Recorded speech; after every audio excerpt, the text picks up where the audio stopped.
Our country is going broke. We are on a road to financial instability and collapse. Many experts feel that if we continue on the course that we are currently on, that our social security system will be bankrupt before a single student currently in school ever collects a single dollar. I'm sure that many of you have read, heard, or talked about our nation's federal deficit, but there may be a few of you who have not. I'm going to break down for you what the government deficit is, how it affects us, and how we should think about it. Maybe you're confused with what a government deficit is or what it means. A fiscal deficit is defined as when a government's total expenditure exceeds the revenue that it generates. In everyday terms, a deficit is when you spend more than you take in.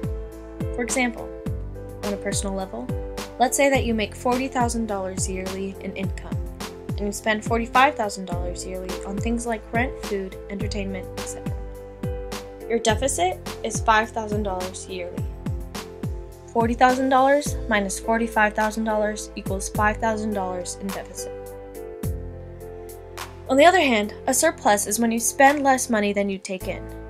An example is if you make $40,000 yearly in income and you spend $35,000 yearly on rent, food, entertainment, etc. Your surplus is $5,000 yearly. You have an extra $5,000 to save or to spend. Now I'm going to explain to you how deep America's deficit is. These are real statistics from 2011 fiscal year. In 2011, our government's federal spending totaled $3.6 trillion. Meanwhile, tax revenues totaled $2.3 trillion for the year. This means that we had a deficit of $1.3 trillion. Think about this. Our government's total income is $2.3 trillion, yet they spent $3.6 trillion. This is a whopping 56% more than they took in. This deficit is so huge that repayment will take years and years. To help you better understand, I'll put the government's deficit in household terms. In 2011, the median household income was $50,000. If this family is being prudent, they will make sure that they spend less than the $50,000 that they make. This is common sense. But let's say that a particular household instead decided to spend money that they actually didn't have, and that proportionally they spent 56% over their income, like the US government did last year. In this case, they would have spent $78,000. This means that this particular household in 1 year would be $28,000 in debt, or what is officially called a deficit. In 10 years with compounded interest at about 6%, this family would be in a debt almost $400,000 on an average household income of $50,000. And you never make it to 10 years because your debtors would probably foreclose on you within 2 years. To better understand our government, you need to understand their accounting year and how they approve the budget. A fiscal year is not the same as a regular calendar year.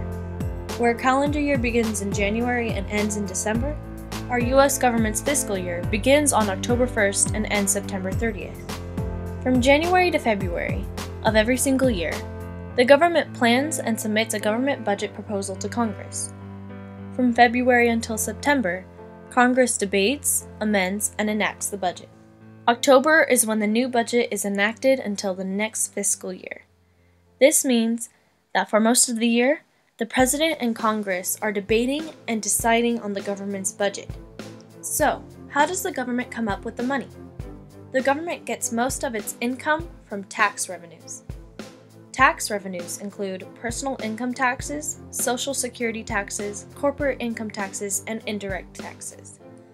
The largest source of revenue is the personal income taxes, which are paid by every American citizen. In addition, workers and their employers pay social security taxes. Corporate income taxes are from the profits of companies. Indirect taxes are from the sale of alcohol, gasoline, and others. Outlays are the things the government budget goes to.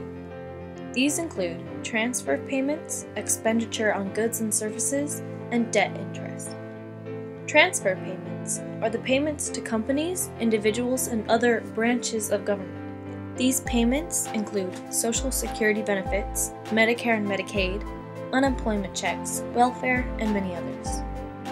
Expenditure on goods and services includes defense, homeland security, research on diseases, technology for government use, federal highways, and dams. Debt interest is the interest on government debt. So, you may be wondering, if we run a budget deficit every year, if we spend more than we take in, where does the money come from? Does the US government just crank up the money machine and print more? Well, last year, out of the $1.3 trillion deficit that we ran, we borrowed almost half of it from China. According to CNN, America borrows approximately $10 billion a month from China. That is $120 billion a year.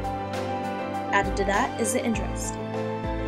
As of last year, the US government owes the Chinese government $1.2 trillion. That's an awful lot of toys, t-shirts, clothes, appliances, and other gadgets that we purchase from China that allows them to accumulate our dollars.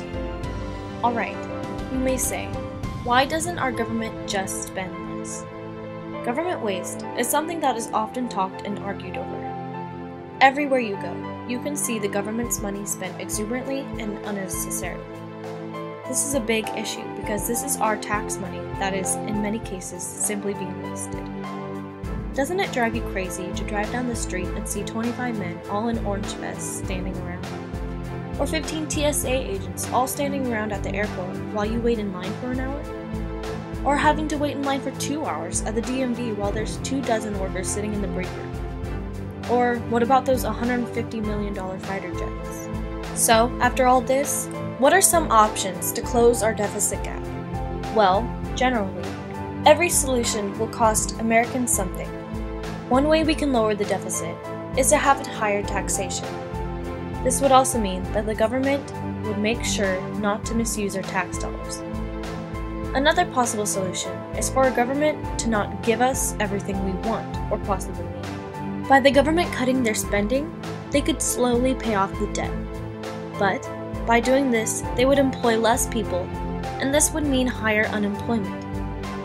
Another, even less likely approach would to have a government that's more efficient with our tax dollars. This has been an issue discussed all throughout the nation. Everywhere you go, you can see ways, big and small, that our tax dollars are being wasted. There are websites, articles, and even books dedicated to this issue. So, in summary, to rein in the huge government deficits, our US government needs to either increase their revenue, aka raise taxes, or cut their expenses, aka stop spending, or both.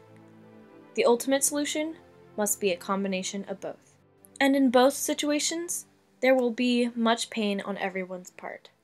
Sometime soon, Uncle Sam must stop propping our economy and Americans' wants and make some tough decisions. Everything discussed in this video needs to become more widely known, especially to young adults and youths. So what are some ways we can make a change? Well, we can start off by sharing this video, or bringing the topic up with friends or family. You can write a letter to governors or other official people, encouraging them to make a change. You can find your local government's office by going to usa.gov or other websites. Other ways of possibly making a change is by purposely voting for those who will want to make a difference on this issue. Lastly, you can stop. Stop complaining when your roads aren't perfectly paved, or that libraries aren't staying as open as late, or you have to wait on the phone longer when calling your local government building. By doing these simple things, we can make a difference. Our nation's deficit is very concerning, and we need to do everything in our power to make a change, big or small.